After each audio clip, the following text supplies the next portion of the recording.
formidable robot.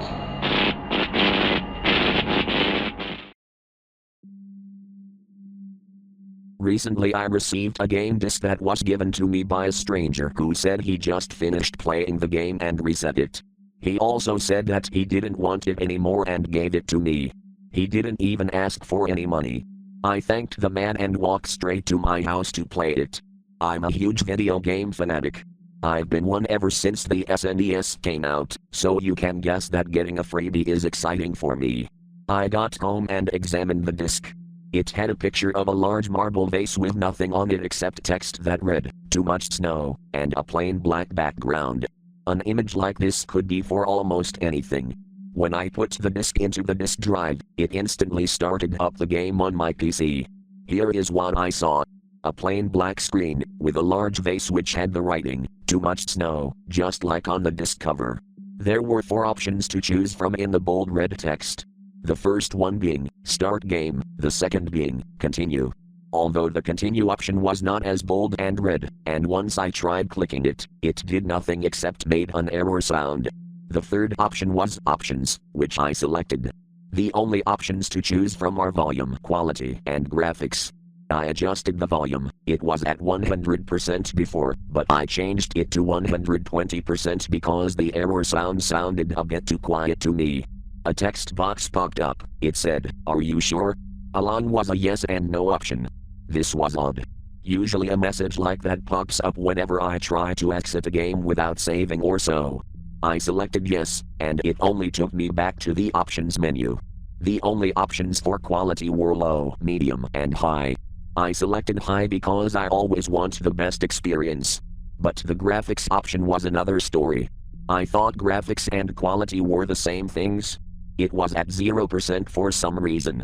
I changed it to 100%, and yet another text box appears saying, "Are you sure?" with a low-pitched drum beat sound, this time in an eerie-looking font. I selected yes, and it took me back to the options screen again. There was nothing left to do with the options, so I clicked exit. Back at the first screen was the last option, named leave. I selected it to see what it did, but then I heard a sound after clicking it, a little girl's voice making a loud drawn-out whine sound. God, I fucking hate M-dashes so much. The leave option became the same color as the continue option.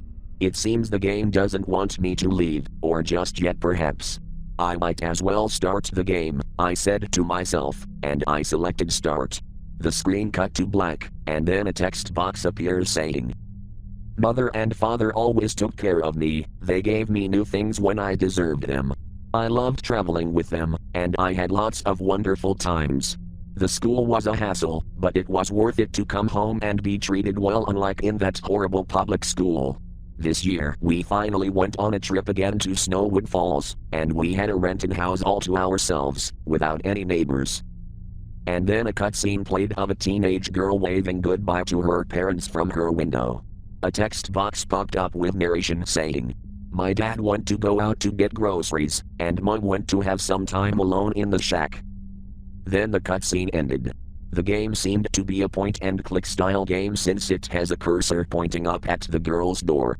I selected the door, and it took me outside into the hallway. A text box appears saying, "I think I should go outside, it's a nice day." I then selected the stairs, and she went down, and then I selected to go out the door to look around. The outside had very nice graphics, sporting a realistic style.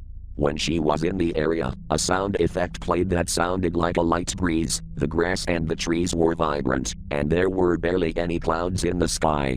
I clicked on one of the lawn chairs, and she walked over there and sat down. A black screen appeared almost immediately after that. And then a photo of a mother holding a toddler appeared.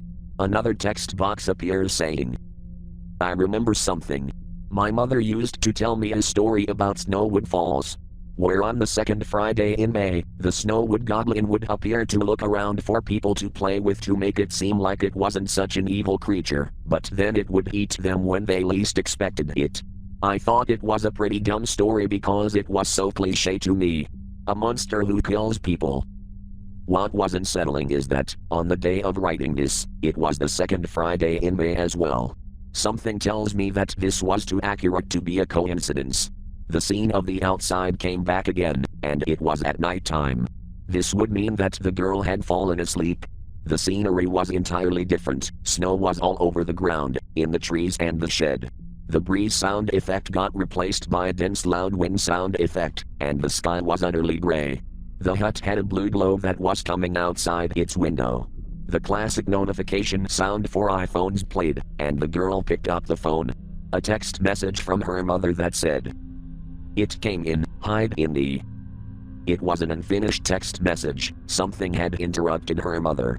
The window on the shed became red, and the door opened to reveal a towering humanoid figure from far away. It looked towards me, and it started to get bigger, implying that it was coming closer.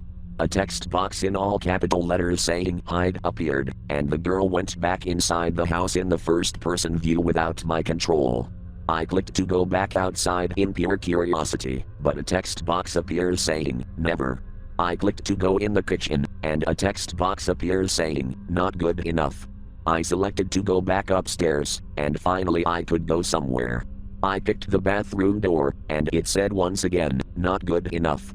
I selected the girl's bedroom, and she went inside. I clicked to go in the closet. A text box appears saying, "I feel like I forgot something." I clicked around for a few seconds and noticed that the window could close. Footstep sounds began to play, and my heart was beating very fast. I selected the closet again, and once again a text box appears saying, "I feel like I forgot something." I clicked around some more and noticed that the door could be locked. I heard a door locking sound. I was rushing, and accidentally clicked on the door again, and a text box appears saying, "There is no more time, time to hide." I selected the closet once more, and she finally went inside. A black screen appeared, no text box, no text. I then heard a wood breaking sound. 10 seconds later, the closet door opened, and I saw it. It was the goblin. But it looked worse than that. More like a demon. It had no eyes, only its eye sockets. It had messy hair along with skin that hung. Some of it was torn off in patches, and it had no lower jaw. I was frightened. I pressed random keys to see if something would happen, but it never did. It appeared that the game crashed, as there was no sound. I tried shutting my computer off, but nothing happened. I even unplugged it, and yet it was still there. I had no choice but to shatter the screen, and at last the face vanished. I was not able to get it out of my mind from that day on. I looked for that man who gave me the disc, but he wasn't anywhere to be found. No matter how much I searched for him, it was like he disappeared off the face of the earth. I tried going to psychologists to help me get rid of the image from my mind, but nothing they did helped. Every time I close my eyes, I see that face. I haven't slept in 3 days, and I am writing to get the word out. If a copy of this game exists, don't pick it up. Look away, turn around, run if you have to. I guess it's time I burn this game, so nobody will get their hands on it, and meet the same fate I had. This message had been discovered on an old laptop computer found outside under a park bench. Originally meant to be sent to a website, the owner has not selected the option to post it. The owner of this laptop has never been located.